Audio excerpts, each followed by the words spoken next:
She heard it through the ventilation grate 3 decks above the command floor, wedged into a maintenance crawlspace with a busted knee and a stolen data siphon in her hand.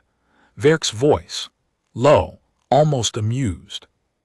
"The human navigator is useful," he said. "The way a wrench is useful. You pick it up, you apply torque, and when the work is done, you leave it on the floor." She didn't move. Joss Halloran pressed her back against the cold ribbing of the duct and held her breath, and listened to the alien strategist laugh softly at his own precision. She'd served on the Concordance vessel Undying Word for 11 months. She'd mapped 17-fold points no Verkaline navigator had ever charted. She'd pulled the ship through a collapsing gravity sleeve with nothing but dead reckoning and a prayer to the particular god of people who are almost certainly going to die. And she was a wrench. She filed it away somewhere deep, in the place where she kept things she intended to use later. The Concordance didn't look like a military operation. That was the point. The Undying Word was registered as an interdimensional survey vessel, and its crew manifest listed Verk as Chief Scientific Coordinator, a title long enough to be meaningless and official enough to open doors. What it actually was, what Joss had understood since month 3, when the supply manifest stopped matching the mission logs, was a retrieval expedition. Verk was hunting something ancient. Something locked, last anyone checked, inside a prison that existed in the space between seconds. The Kethra. She'd read about them the way humans read about black holes, at arm's length, with the comfortable assumption that the thing being described existed safely elsewhere. The Kethra were chronivores, time eaters. They had no body in any framework a human nervous system could process cleanly. They were more like a direction than a creature, a motion that moved through history itself and left gaps where moments had been. The oldest Concordance texts called them gods. The more recent ones called them threats. The gap between those two words was where Verk had decided to plant his flag. He wanted to cage one. He had a crystal to do it with, a trident-shaped shard of something that wasn't quite matter, mined from a dead civilization's ruins in the third ring of the Velith Drift. He told the crew it was a resonance amplifier, which was technically not a lie, the way a mousetrap is technically a metal spring. Joss had figured out what it actually was 6 weeks ago. She'd said nothing. She'd mapped 17-fold points, and she intended to map more, and for that she needed to stay on the ship. Now, crammed in a ventilation duct in the dark, blood from her knee making a slow map of the decking beneath her, she reconsidered that strategy. The thing about being a navigator on a Concordance vessel was that you were never entirely off-duty. Fold space was not stable the way planetary surfaces were stable. It didn't sit still and wait for you to pay attention. It breathed. It shifted in microcurrents that the instruments caught only in retrospect, in the tiny lag between what was and what the sensors reported, and it was in that lag that the most experienced navigators lived, reading the lag, anticipating the shift, running the math on things that hadn't happened yet, because by the time they happened it would be too late to run the math. Joss had gotten good at the lag. She'd gotten good at it in the cheapest possible way, which was by being the kind of person who couldn't stop paying attention even when it would have been healthier to stop. She'd always been like this. Her teachers had called it distractible, her mother had called it observant, and her grandmother had called it useful, which was the version she decided to keep. She watched things. She watched the instruments, and she watched the crew, and she watched Verk, and she built, over 11 months, a very detailed picture of a man who had convinced himself that precision was the same thing as intelligence. Verk was precise. She'd give him that. He was the most precise person she'd ever served under, more precise than the academy instructors, more precise than the senior navigators she'd crewed with in her first 2 years out. His plans had the quality of a very fine clock, each component doing its intended job, each interaction accounted for, the whole mechanism moving in the direction he had designed for it. He ran elegant operations. He never wasted resources. He never repeated a mistake. What he didn't do was account for things he decided weren't variables. Joss was not a variable in Verk's model. She was a constant, a known value, measurable and fixed.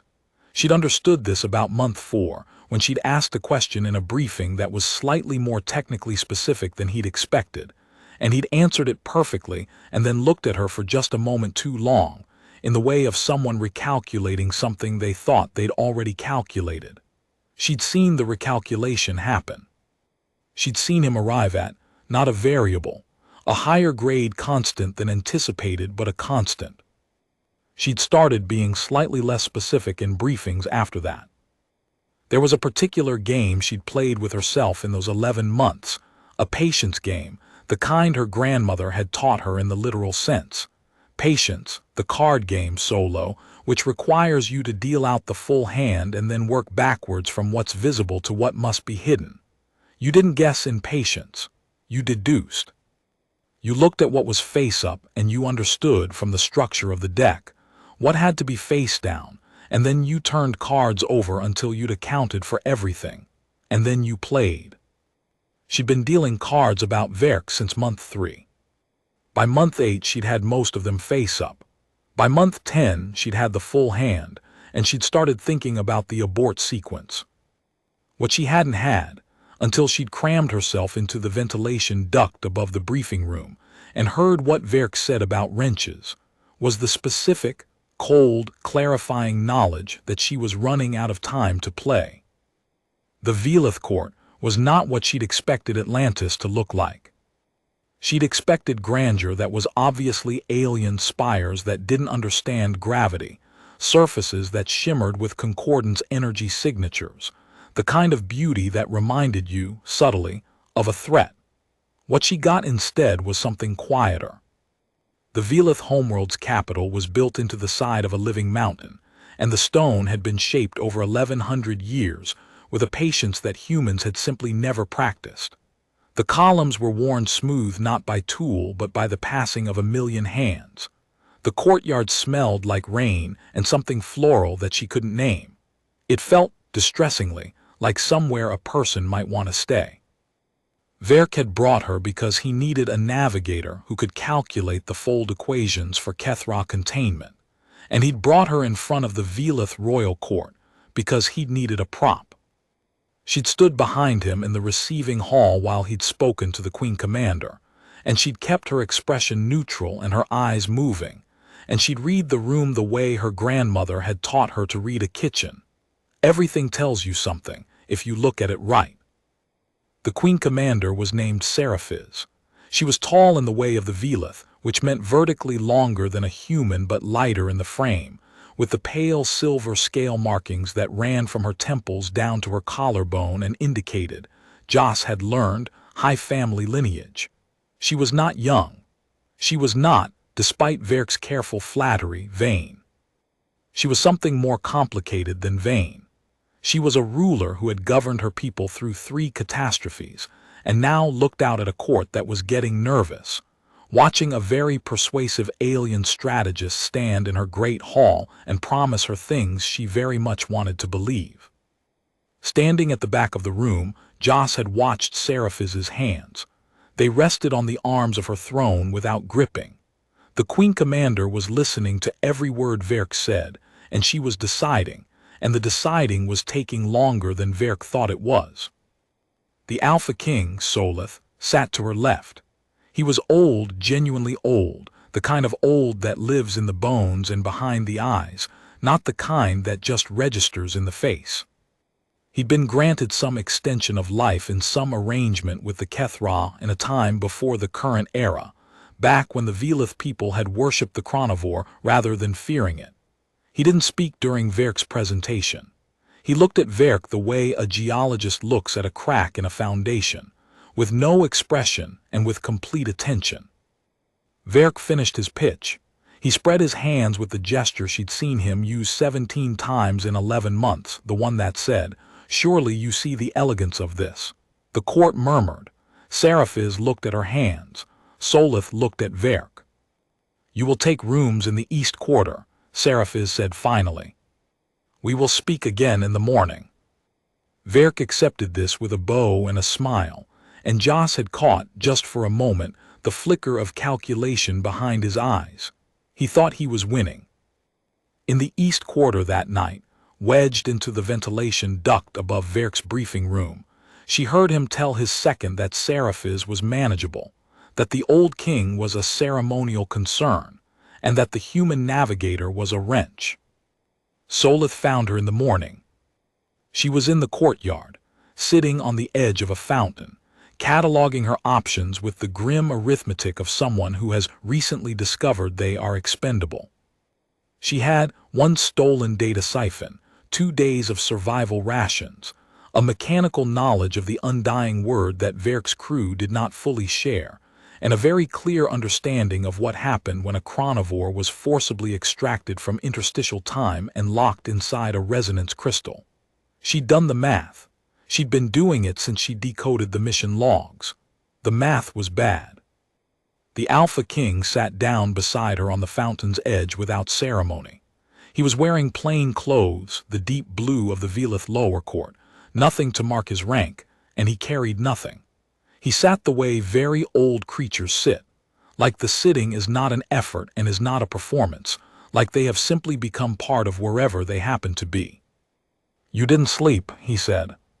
His standard was flawless, not learned, native, or something older than learned. Like language was a thing he'd absorbed the way stone absorbs rain. "I was thinking," she said. "What does a human think about in a courtyard before dawn?" She considered lying. She was, objectively, good at lying. It was a skill she developed young, the skill of reading a room and producing the version of truth that room could process.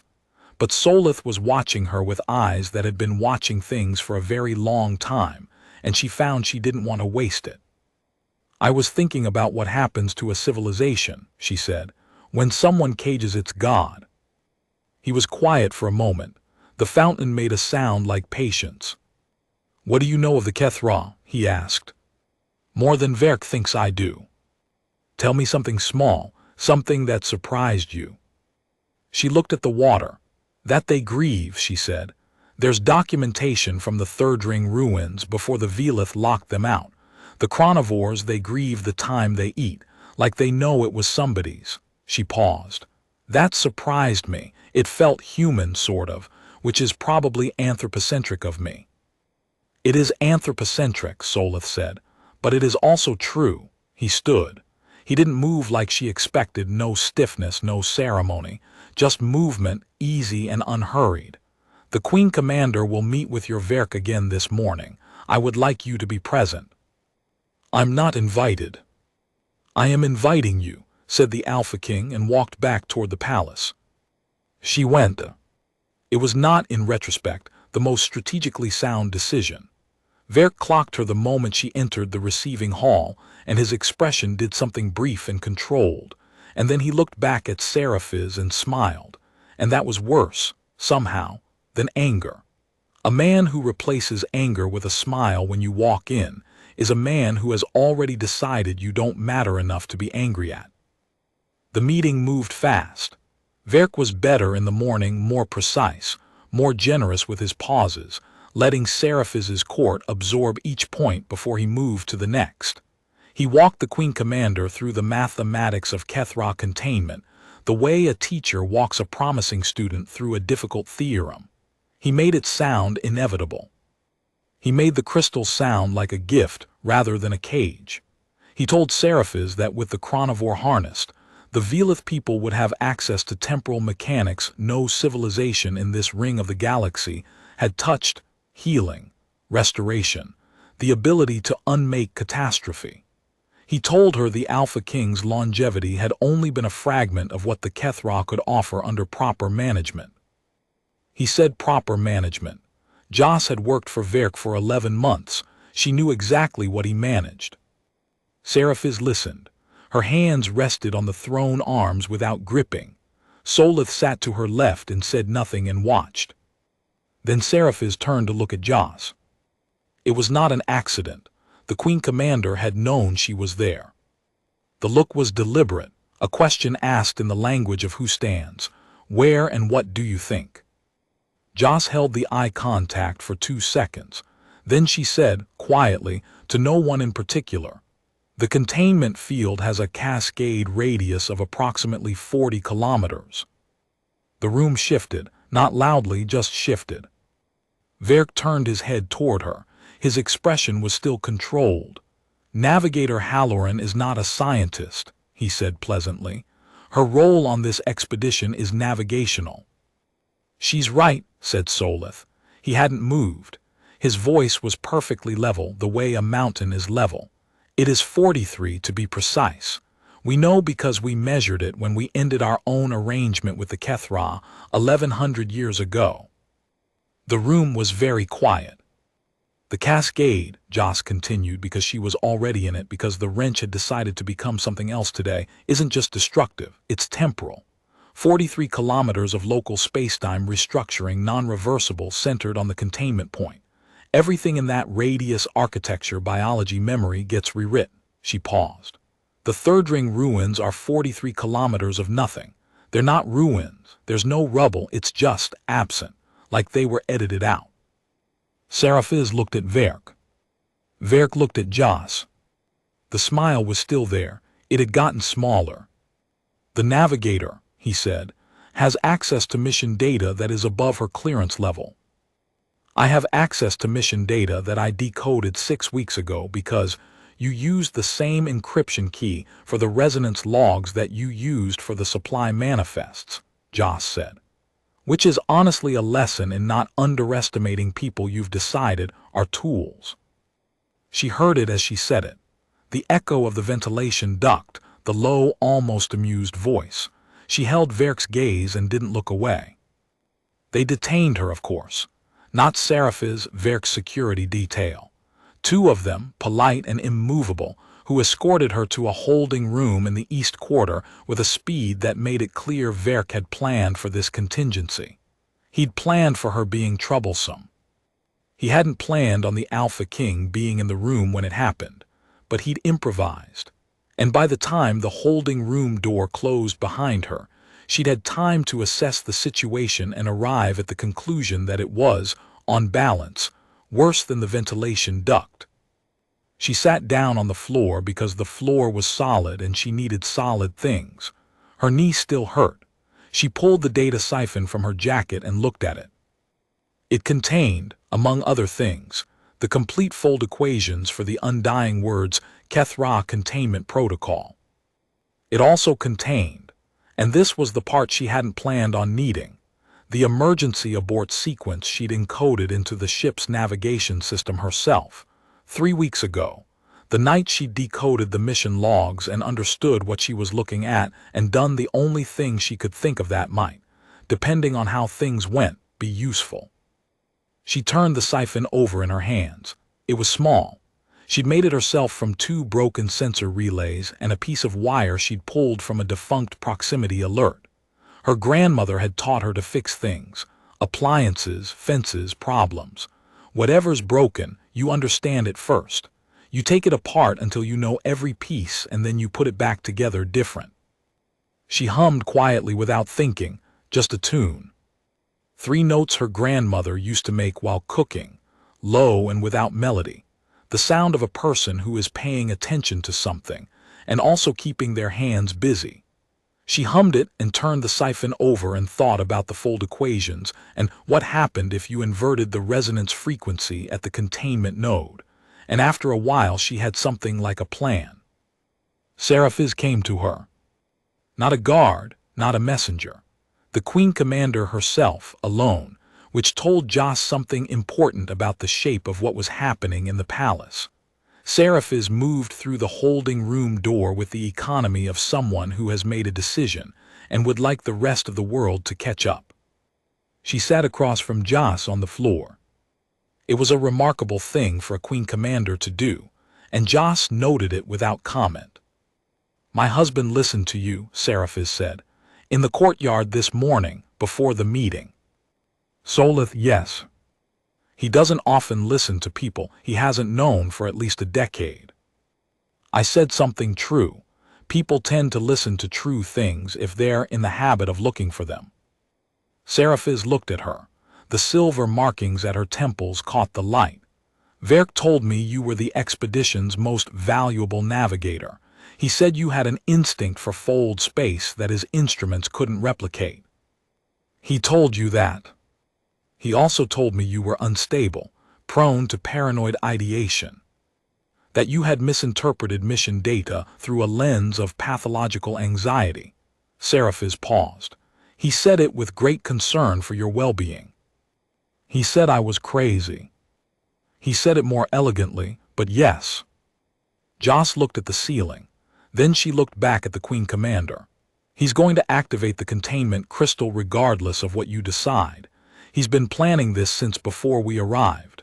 The meetings, the presentations, they're not negotiation. They're cover. He needs the Velith Court's physical cooperation to access the Kethra's anchor point beneath your palace, but he's already made alternative arrangements in case you say no. What he hasn't accounted for, she held up the siphon, is that the fold equations for the containment protocol are on here, and without them, the ship's navigation array can't calculate a stable exit point after the extraction. They'll have the Kethra in a crystal, in a ship that can't fold out of your system. And then I can use the abort sequence I built into the navigation core to collapse the containment field from the outside. Seraphis was quiet for a moment. That would release the Kethra, she said. Yes. Into Velith space. Yes, but uncontained, not caged. A freed Kethra doesn't cascade. That's the thing Verk's data gets wrong or omits. The cascade only happens during forced containment. When the chronivore is free, it moves. It passes through. It feeds on loose time, dead moments, unmade seconds, and it doesn't touch the living unless something is trying to cage it. She paused. I think that's what happened 1100 years ago. I think your people tried to contain it, not release it, and the cascade was the result. And I think Verk knows that, and he's hoping you don't. Seraphis looked at her hands. The gesture reminded Joss, suddenly and unexpectedly, of someone who has been given a map of a country they've been walking through blind. The recognition of familiar terrain, newly legible. He told me, Seraphis said slowly, that the longevity Solith was given that the Kethra had granted it as payment for worship, and that if I cooperated my people could have it again. All of them, full lifespans. The end of the losses we've taken in the border conflicts. What does Solith say about the longevity? He doesn't speak of it often. The Queen Commander was quiet. He has said it cost him things he cannot name, that it is not a gift precisely, that it is a perspective extended past the point most creatures choose to stop. That sounds like a warning dressed as an answer. Solith often communicates that way. Seraphis stood. The data on that siphon, you'll give it to me. It was not a question. Under one condition, Joss said. You're in a holding room. I know, under one condition. Seraphis looked at her for a long moment. Speak. When Verk activates the crystal, and he will, regardless, so plan for that, I need to be aboard the Undying Word to trigger the abort. I need to get onto that ship. I need 30 minutes, and I need the Velith Court not to lock down the docking approach while I'm doing it. Why would I give a human access to an armed concordance vessel? Because the wrench, Joss said quietly, knows where the bolts are. What neither Joss nor Seraphis fully accounted for was how fast Verk could pivot. She found out the next morning, when she woke in the holding room to the sound of the East Wing alarms. Not the structural warning tone, but the lower one, the one the palace used for perimeter breach. And the door of her holding room was still sealed, and through the single high window she could see a light in the sky that hadn't been there yesterday. The Undying Word. Verk had moved the ship. He'd brought it down from orbital dock to low hover above the palace complex, a maneuver that required either extraordinary confidence or extraordinary desperation. And Joss spent approximately 4 seconds deciding which before she decided it was both. Because Verk was the kind of man who became confident under pressure rather than careful, which was the most dangerous kind. The briefing room sessions had accelerated things he hadn't intended to accelerate. Specifically, Solith. Joss had seen it in the receiving hall, the old king's composure during Verk's presentation, the quality of his silence, the specific stillness of someone who has heard this particular pitch before and recognized it from 1100 years back. Verk had seen it too. Verk had read it as ceremonial resistance, an old figurehead performing cautious tradition for the court's benefit, and he'd calculated it as manageable. What he hadn't read, what Joss had read from the second row, was that Solith's stillness wasn't caution. It was knowledge. He wasn't being careful about the future. He was remembering the past. When Joss had spoken in the meeting, the Cascade radius, 43 kilometers, the Third Ring ruins, and Solith had confirmed it, Verk had understood in that moment that the Velith court was not, in fact, a manageable situation. The variable he hadn't accounted for was sitting in the secondary throne chair, and had been alive since before the concordance was founded. So Verk did what precise men do when their precision fails. He accelerated the timeline. The ship descended through the palace's upper atmosphere clearance in the early hours, its full drive running hot, its containment systems pre-charging. The palace alarms registered it as a threat, which it was, and the Velith defense lattice came online, which meant the space around the ship filled with the particular harmonic interference that the Velith had developed over 11 centuries of knowing things about their own atmosphere that visitors didn't. The fold drive stuttered. It didn't fail. Verk's engineering was too precise for that, but it lagged. It ran slower than he needed it to run. Joss, in her holding room, felt the lag. She felt it in the way she always felt navigational things, not quite through her body, not quite through her mind, somewhere in the space between them that she'd never been able to name accurately. The fold drive was fighting the Velith harmonic field and losing slowly, and if Verk didn't account for the resonance interference in his containment equations, the crystal activation would cascade not 43 kilometers but further, much further. Because the harmonic field would amplify the resonance the way a tunnel amplifies sound. She needed to get to the ship. She needed to get there before Verk's engineers figured out what the harmonic field was doing to their equations, because the moment they figured it out they would compensate, and the compensation would require a fold exit window, and for that they would need her navigation console. And the moment they opened that console, Verk would find the abort sequence. She was out of time in 3 different directions simultaneously. She found the weak point in the holding room sealing mechanism in about 7 minutes. It was not designed for a species with human hand size. The internal access panel was sized for Velith manual manipulation, which meant longer fingers, and the tolerance was loose enough that she could get 2 fingers in around the locking bar. And it was tight and it hurt, and she was breathing through her teeth by the time she felt the bar shift. But it shifted, and then the door swung open and she went. Verk moved that night. Joss had predicted midnight. She'd been wrong by 40 minutes. He went at 20 past 11, which told her his timeline was tighter than she'd calculated, that something in the meeting had made him accelerate. The alarm went through the palace at a pitch she felt in her back teeth, a harmonic resonance that the Velith used for structural warnings, and she was already moving by the time the holding room door opened with Seraphis's override on the lock.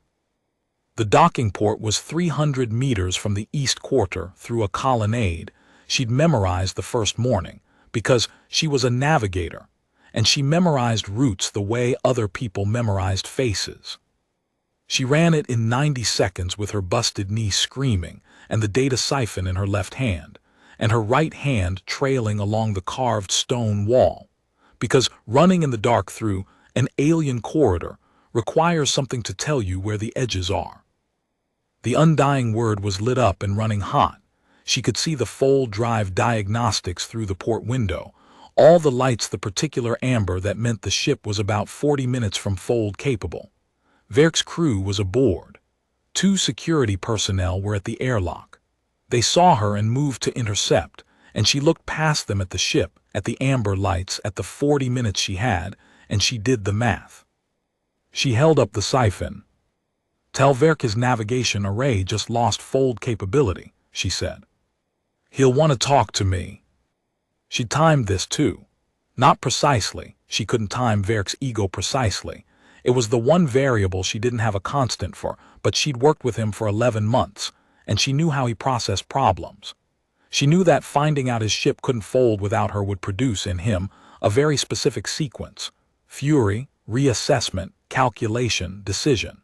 She knew the calculation would conclude that she was more useful in the navigation seat than in a Velith holding room. She knew the decision would take him approximately 90 seconds. It took 87. The airlock opened. The security personnel stepped aside with the particular discomfort of people who have been overridden by someone above them and don't like it. She walked through the lock and down the corridor and into the navigation bay, and the door sealed behind her, and she sat in her seat and put her hands on the controls and felt, for the first time in several hours, like she was somewhere she understood. Verk came in 2 minutes later. He closed the navigation bay door. He stood behind her and he said nothing for a moment, and she could feel the quality of his silence. It was the silence of someone deciding what face to put on.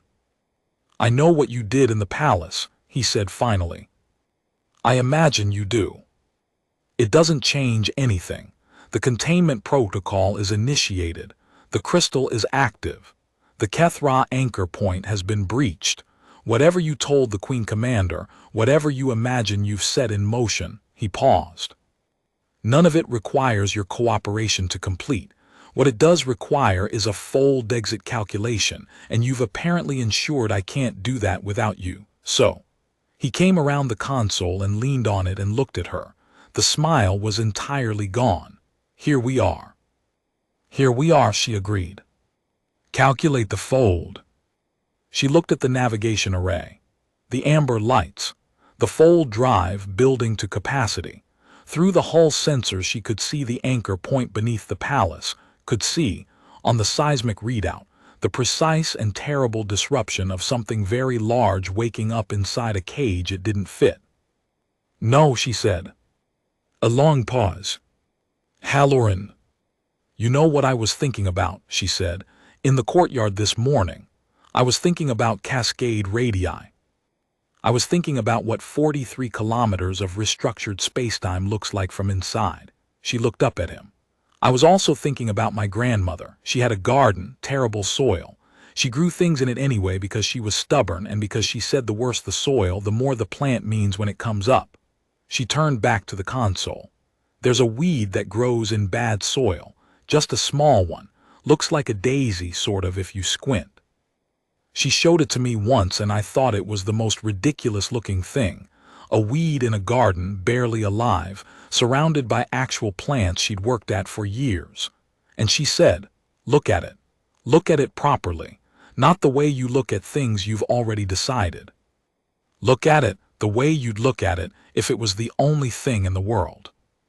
She touched the navigation console, not the fold calculation, something else. I did, she said, and it was the daisiest daisy I'd ever seen. She ran the abort sequence. It happened very fast and then very slowly, the way important things do. The abort sequence hit the containment field at the resonance node, the precise frequency she'd spent 3 weeks calculating, the frequency that corresponded to the Kethra's natural temporal signature, the one that said, "The cage is open, you can go."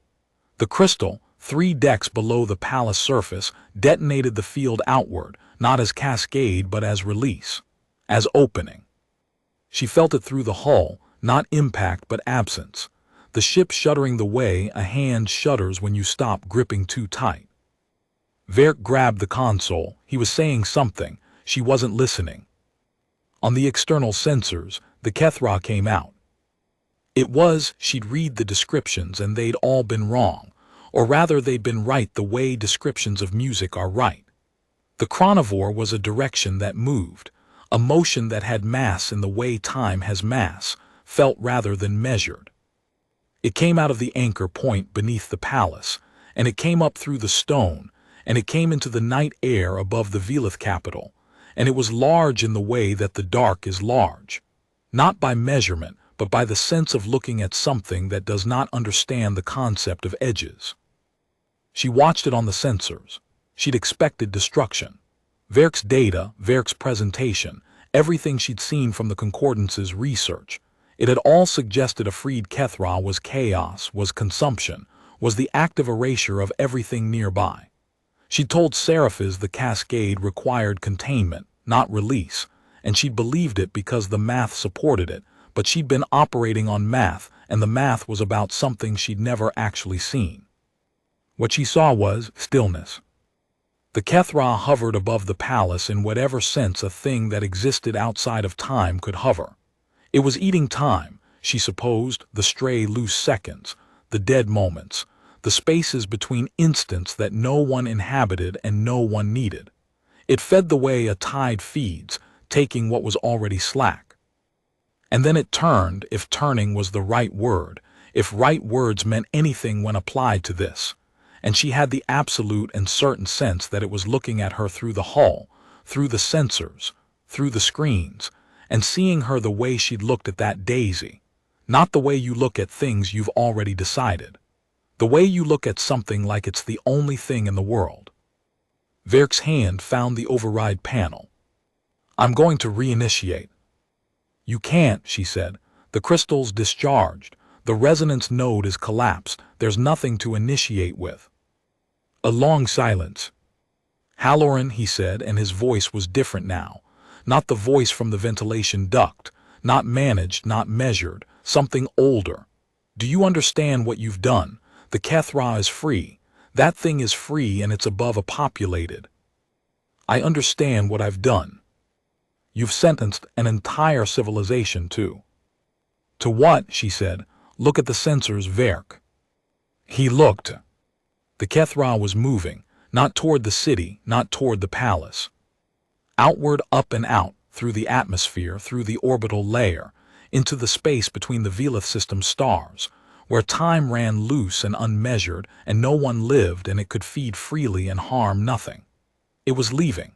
It had been given the choice, and it was choosing to leave, the way it would always have left if anyone had ever thought to give it the choice rather than a cage. The sensors tracked it until it passed the edge of the system's boundary. Then there was nothing on the sensors, and nothing in the anchor point beneath the palace, and nothing in the Kethra frequency bands at all, except silence. Verk was very still. You gambled with a civilization, he said. You were going to destroy one, she said. I just introduced uncertainty into your certainty. That's a different thing. He was quiet for a long moment, long enough that the sensor feed cycled twice, confirming the Kethra was beyond the system boundary and still moving, confirming the anchor point collapse, confirming the resonance crystal's complete discharge. He stood at the console and he looked at the sensor screens, and Joss watched his face and saw, with a strange feeling she didn't immediately identify, the precise man encountering a problem he hadn't built a model for. You could have been wrong, he said. The word held real weight. He wasn't performing outrage. He was genuinely, analytically troubled. The cascade theory, your assumption about the freed chronivore if you had been wrong. I know. An entire civilization. I said I know, she looked at him. I also spent 6 weeks running that calculation on every piece of data I could access from the mission logs and the Velith archive and the Third Ring survey records, and I was not wrong. But I also knew that running a calculation doesn't make you certain. It makes you more certain than before. That's all you ever get. She turned back to the dead console. You told yourself you were certain. That's the part that was going to kill everyone. He made a sound that wasn't quite a word. A breath, controlled, the kind of breath that means the next thing said will be controlled. And then the airlock opened. Seraphis came through it without knocking, which told Joss that the Queen Commander had been waiting outside, which told Joss that Seraphis had not, in fact, assumed that Joss would succeed, but had understood that if Joss succeeded she would need to be on deck immediately, and if Joss failed there would be nothing left to do on deck anyway. She came through with 2 of her court guard behind her. The first time Joss had seen her move with a visible security presence. And she looked at Verk the way the Velith had presumably looked at the Kethra in the moment they'd first understood what they'd been doing. Not with hatred, with the clear-eyed grief of someone who has just finished understanding something they didn't want to understand. "Solith is dead," Seraphis said. Joss went still. Verk said nothing. "The anchor point breach," Seraphis continued, "disrupted the temporal stabilization that has maintained his longevity for 11 centuries. We knew this was a risk. He knew this was a risk. He asked me not to stop you," she looked at Joss, "from doing whatever you intended to do. He said he had been waiting for the moment to put the stone down." She paused. The silver markings at her temples were perfectly still. "He also said to tell the human navigator that the rocks were not gray at all." Joss closed her eyes. The daisy, the gray mountain and the hermit and the small stubborn weed that was the daisiest daisy he'd ever seen. Solith, in a courtyard at dawn, 300 years into an extended life, listening to a human woman describe her grandmother's garden. She didn't know how he'd known. She was beginning to understand that he'd had a very long time to learn how to hear things. She opened her eyes. Verk was looking at Seraphis with the expression of a man rebuilding a calculation in real time. She could almost see it happening, the variables shifting, Solith moving from constant to variable, and then from variable to cost, the cost being registered in the model and the model adjusting. He was already working out what this changed, what it meant for his position, what he could argue with in the upcoming legal proceedings. He was precise, and he was fast, and he had already moved on from Solith to the problem of Solith as strategic factor. Seraphis saw it too. Joss knew she saw it because the Queen Commander's hands, resting on nothing, moved not toward the guard, not toward Verk, just moved, a small deliberate adjustment of posture that said, "I have made a decision and I have made it fully." "You told me," Seraphis said to Verk, "that the longevity was a gift freely given, that the Kethra had offered it in exchange for the worship of my ancestors, and that by hosting your extraction you would give my people that gift again. All of them." Verk began to speak. "You did not tell me," Seraphis said, not raising her voice, "that the breach required to activate containment would dissolve the temporal stabilization that has kept my king alive for 9 centuries. You did not tell me because you knew, and you calculated that the loss of one old man was an acceptable cost for my cooperation, and you decided I did not need to understand the cost I was paying. A pause, absolute. You made me a pawn." The word landed very precisely. Verk said, "Your Majesty." "My guard will escort you to the secured suite," Seraphis said. "You will remain there until the Velith court has convened. You are not going to speak again until I have had the opportunity to think about whether I want to hear you speak." She looked at Joss. "Come," she said, "Solith left something for you." Seraphis met her at the airlock. What Joss had not expected, what she genuinely could not have planned for, was that the walk from the airlock to the palace's interior archive took 11 minutes, and that Seraphis walked the entire distance in silence, and that the silence was not hostile or grieving or even particularly contemplative. It was the silence of a person who is doing several things at once, and none of them requires speaking.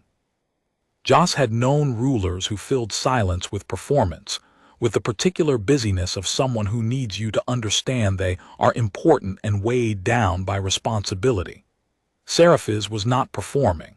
She was simply walking and processing simultaneously, the way experienced commanders do in the aftermath of a significant event, and she was leaving Joss to do the same. Joss used the time. 11 months of a wrench's eye view of a concordance operation. 17 fold points charted. 3 close calls in fold space, each of which she'd logged in her own private notation rather than the official mission record, because the official mission record was Verk's, and Verk's records reflected a ship that performed exactly as designed and a crew that functioned within acceptable parameters. The close calls didn't fit the parameters. She'd logged them privately because she'd understood, at some level, that they might be useful later. They might be the kind of thing that mattered in a court proceeding. A pattern of risk management that prioritized the mission over crew safety. An ongoing record of human judgment being applied without acknowledgement to problems the models hadn't anticipated. She thought about this as she walked through the colonnade, the carved stone smooth under the light of wall fixtures that generated a warm amber nothing like electricity, some older Velith technology she hadn't yet identified. She thought about what the trial would look like and what would need to be in evidence, and whether concordance legal frameworks even applied here, on a Velith homeworld, to a concordance agent who had technically conducted authorized research on a planet he had not received landing authorization for, which was a technical violation of a very specific clause she'd memorized from the Interstellar Survey Charter back in year 2 of her certification, because she was exactly the kind of person who memorized those clauses. She also thought about Solith. She'd known him for approximately 36 hours. She'd spoken to him twice, once in the courtyard before dawn and once in the receiving hall when he'd confirmed the cascade radius and quietly destroyed the entire foundation of Verk's presentation with 6 words and no change in expression. 36 hours, and she felt his absence the way you feel the absence of something structural, not dramatically, not with sudden collapse, but with the constant small adjustment of discovering that a thing you'd been leaning on slightly isn't there anymore. He had been 11 centuries old. He had seen the Kethra when his civilization worshipped it. He had survived the ending of that arrangement and lived through the long aftermath, the scar of it in the landscape and in the Velith people's history, and in his own bones, extended past the normal boundary of a Velith life by whatever the chronivore had done in exchange for service. He had sat at the side of rulers for 900 years and said nothing at the moments when nothing was what was needed, and everything at the moments when everything was what was needed, and he had listened to a human woman describe a daisy in a bad soil garden at dawn, and decided she was worth giving something to. She had not known him for long enough to grieve him proportionally. She suspected the grief would catch up with her later, somewhere in the fold space between this system and wherever she was going next. She thought this was probably how it worked with people you'd only just started to understand. The grief came at you from behind, through the gap between what you'd had and what you'd expected to have. The archive was small, not what she'd imagined an 11-century-old archive to look like. She'd imagined vast, dark halls and towering shelving, the operatic scale of accumulated history. What she got was a room the size of a large study, walls lined with cases of varying material and apparent age, smelling like stone and something older than stone. The kind of room where things were brought because they needed to be kept rather than displayed. Scifi stopped at the center of the room and looked at Joss. "He came here this morning," she said. "Before the alarm, before Verk moved the ship, he came here and left 2 things." She indicated a small shelf near the door, one for the court, one for you. On the shelf, the data siphon, which Joss had handed to Solith in the courtyard what felt like a week ago, and beside it, a piece of stone, smooth and pale, no larger than a human palm, with a faint luminescence in the mineral structure. "He knew," Joss said. "He often did," Scifi said. "He said it was a different kind of navigation, reading not where the fold space goes but where the moment goes." She paused. "He said you would understand that." Joss picked up the stone. This was, in itself, a statement. The Queen Commander of the Velith Court, standing at the entrance of a foreign ship with no guard and no ceremony in the hour before dawn. It meant something. Joss walked down the gangway with her niece screaming and her hands still trembling from the adrenaline residue, and she stopped at the bottom, and she looked at Scifi and she thought, "I don't know if I did the right thing. I don't know if that calculation was correct. I don't know if the Kethra will stay gone or come back, if freeing it was mercy or accident, if the civilization I gambled with will ever know what was risked on its behalf tonight." That was the thing about math. You could be right and still not know until the results came in. The anchor point is collapsed, Scifi said. Yes. Verke. Still aboard. I'd recommend having someone go and talk to him before he does something else inadvisable, but that's your call. Scifi looked at her for a long moment. The silver markings at her temples were faintly luminescent in the pre-dawn light, something Joss hadn't noticed before. Solith wants to speak with you. Is that the part where he tells me I did the wrong thing for the right reasons, or the right thing for the wrong reasons? Solith doesn't think in those terms. A pause. He said to tell you the daisy was still a daisy. Joss blinked. How does he? He's been alive a very long time, Scifi said. He hears more than he appears to. She walked with the Queen Commander through the pre-dawn colonnade, back into the carved stone heart of the palace, where the fountain in the courtyard was still making its sound like patience, and where the Alpha King was sitting on the edge of it in plain clothes, watching the sky lighten with the absolute stillness of something that has watched a great many skies lighten and finds it worthwhile every time. He looked at her when she sat down beside him, not at the sky, at her. Was I right? She asked. It came out smaller than she intended. About the cascade, yes, he was quiet. About the Kethra's nature, also yes. Another pause longer. About Verk, I think you knew what he was before you decoded any mission logs. I think you stayed on that ship for 11 months because you were waiting for the right problem. That's a generous interpretation. It is accurate, he said. Generosity and accuracy sometimes coincide. The sun came up over the palace wall. Joss watched it with something she didn't have a clean name for. Relief was part of it, and exhaustion, and the particular feeling you get when you've run every calculation you can run and the results have come in and they're survivable, which is not the same as good but is worth something. She felt, around the edges of everything, the size of what had almost happened. The cascade radius, walked in the dark. The three-ring ruins, 43 kilometers of edited out nothing. How close the math had been, in the end, to not mattering. She turned the data siphon over in her hands. 2 broken sensor relays and a piece of wire. I want to give this to you, she said to Solith. Not Seraphis. You. The Kethra frequency data, the resonance logs, all of it. You know more about chronivores than anyone else alive, and I'd rather it be yours than locked in a concordance archive somewhere. Solith took the siphon. He held it the way he held everything, lightly, without performance. The crown doesn't suit you, he said, and she realized he was making a joke, and she laughed, sudden and real, the sound of it unexpected in the courtyard's early quiet. Verk thought I was furniture, she said. Yes. He thought I was something you pick up and set down. Many intelligent beings have made that error, Solith said. About your species in particular, there is something in human stillness that reads as passivity to creatures who have not watched you carefully. You go quiet before you act.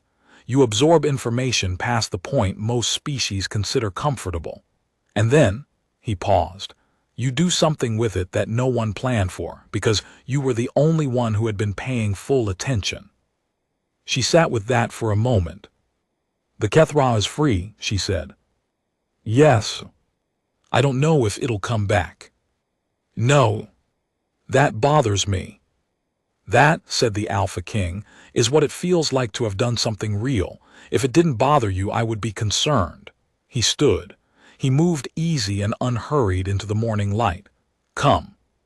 Seraphis will want to speak with Verk before he recovers himself, and she would like you present. Joss stood. Her knee had settled from screaming to a moderate complaint, which felt like progress. The fountain went on making its sound. The sun was all the way up now, and the courtyard was full of the kind of light that makes ordinary stone look like something worth building. She followed the Alpha King back into the palace. The trial, if that was the right word, and Seraphis used it carefully, lasted 3 days. Verk was precise and articulate in his own defense, which was to say he articulated the defense of a man who had never genuinely believed he needed one. He had a concordance charter. He had research authorization. He had, he said, come here in good faith. The Cascade radius was a known risk, but the benefits outweighed. The benefits, Scifi said at the close of the second day, were yours. The radius was ours. On the third day, she handed the data siphon to the court recorder and told them to enter it into the Velith record. Not the concordance record, not the interstellar scientific archive. The Velith record, the 1100-year archive maintained by the palace, the same archive that recorded the original Kethra arrangement, the same one that had been waiting for someone to add a second chapter about what happened when you gave it back its freedom. Verk watched this with the expression of a man watching a wrench change the locks. Joss stood at the back of the receiving hall. She'd been given new clothes, Velith middle court, deep blue and easy in the fabric, and her knee was bandaged properly, and the data siphon was gone, and she felt, in a strange way she hadn't expected, lighter. Not triumphant. She didn't feel like someone who had won. She felt like someone who had been carrying something heavy for 11 months and had finally put it down in a place where it would do some good. The undying word sat in dock. Verk's crew was cooperative, more cooperative than Verk, and the fold navigation console was waiting. She'd been offered passage home on a Velith vessel, which was generous and slightly complicated, given that home for Joss Halloran was a matter of some ongoing debate. She'd been spending enough time on concordance vessels that the planet she'd launched from had started to feel like a fact about her past rather than a destination. She thought about this while Seraphis spoke. She thought about the soil, the terrible soil and the small, stubborn daisy in her grandmother's hands, and the way her grandmother had said, "Look at it properly, not the way you look at things you've already decided." She thought, "I don't know where I'm going next." She thought, "That's fine. I know how to calculate a fold." Solith found her on the docking level the morning she was due to leave. She was checking the navigation console of the Velith shuttle. She did this automatically on any ship, the way some people check whether they've locked a door, and she heard him behind her and turned. He held out a small object, not the data siphon that was in the court archive. This was something else. A piece of stone, smooth and pale, no larger than her palm. It had the faintest luminescence to it, the same quality as the silver markings on Seraphis's temples, except this was mineral. Ancient. It looked, she thought, like a piece of something that had been very large once. "From the anchor point," he said, "before it collapsed, not resonant, it won't activate anything. It is simply old." He paused. "I have carried a piece of it for 900 years. I thought it was time to give it to someone who was going somewhere." She took it. It was heavier than it looked, which was not a metaphor. It was just a dense piece of pre-collapse Velith mineral. But she held it the way you hold something that someone carried for 900 years, carefully, aware of what it has been through. "You're sure?" she said. "You gave me a data siphon," he said, "which was considerably more valuable. I'm giving you a rock." She looked at it, she looked at him. "It's a very good rock," she said. And Solith smiled, the first full smile she'd seen from him, unhurried and complete, the smile of something very old that has seen a great deal and finds still that the unexpected things are sometimes worth it. She put the stone in her jacket pocket, beside the place where the data siphon had been, and walked up the shuttle ramp into the space where she was going next. She didn't know what it would be. She knew she'd find the fold. There is a calculation navigators make before every fold transit that the training manuals describe as the departure equation and experienced navigators describe as something else entirely, as the choice equation, the honest reckoning, the moment of accounting. You calculate where you are. You calculate where you're going. You calculate everything between, including the things that can go wrong, and you run your probability trees, and then you make the choice to go anyway, or you don't. The training manuals present this as a technical step. It is not a technical step. Joss had made the calculation 11 months ago when she'd taken the post on the Undying Word. She'd made it 3 weeks ago when she'd built the abort sequence into the navigation core. She'd made it in the courtyard at dawn with a stone from an anchor point in her hand, and the Alpha King's last words written in her memory in the permanent ink of things you know you'll carry. And she made it now in the shuttle's navigator seat, setting the fold equations for a transit out of Velith space toward a point she hadn't fully determined yet, because the point wasn't the calculation. The point was the willingness to make it. The Velith docking bay fell away beneath her. The capital, carved into its living mountain, receded into the shape of itself, the colonnade, the fountain courtyard, the east wing where she'd spent a night on a holding room floor running math by the light of a borrowed tool. The archive where Solith had left a stone and a data siphon, and the last message of a man who had been alive since before anyone now living was born. The receiving hall where Seraphis had sat with her hands flat and unhurried on a throne's arm, and listened and decided and acted. She thought, humans are not the only ones who do this. We didn't invent defiance or patience or the willingness to understand something fully before acting on it.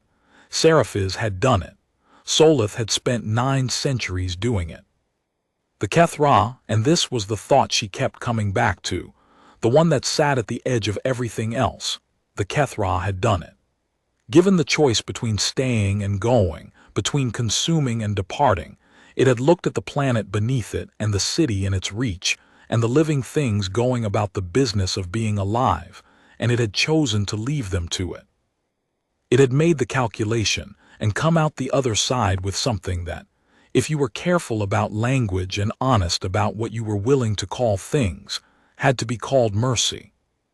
She thought about what Verk had said in the navigation bay. You gambled with a civilization. Yes, she had. And it had worked, and she had been right, and she was still not going to pretend that being right made the gamble not a gamble. The cascade could have come. The chronivore could have consumed instead of departed. The math could have been wrong in any of 17 ways she'd identified, and 3 she probably hadn't. And if it had been wrong, the Velith court and its mountain and its colonnade and Seraphis's hands resting unhurried on a throne's arm would have ceased to exist, not destroyed but unmade, the way the Third Ring ruins had been unmade, edited out, like they had never been. She had been right. She was still a woman who had bet a civilization's existence on a calculation she had made alone in a holding room with a stolen data siphon, and no one to check her work. She would think about this for a long time, she suspected. She thought about it now, running the fold equations, watching the drive come up to charge in the particular amber of a ship that was 40 minutes from transit, and she decided that the right response to having been right about a dangerous gamble was not satisfaction. Not relief exactly, something more like a responsibility.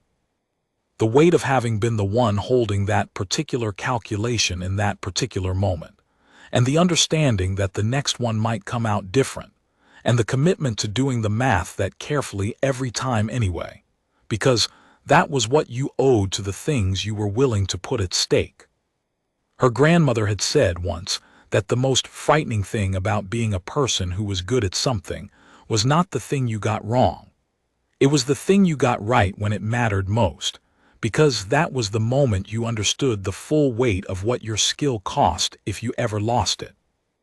Joss had been 17 when her grandmother said this.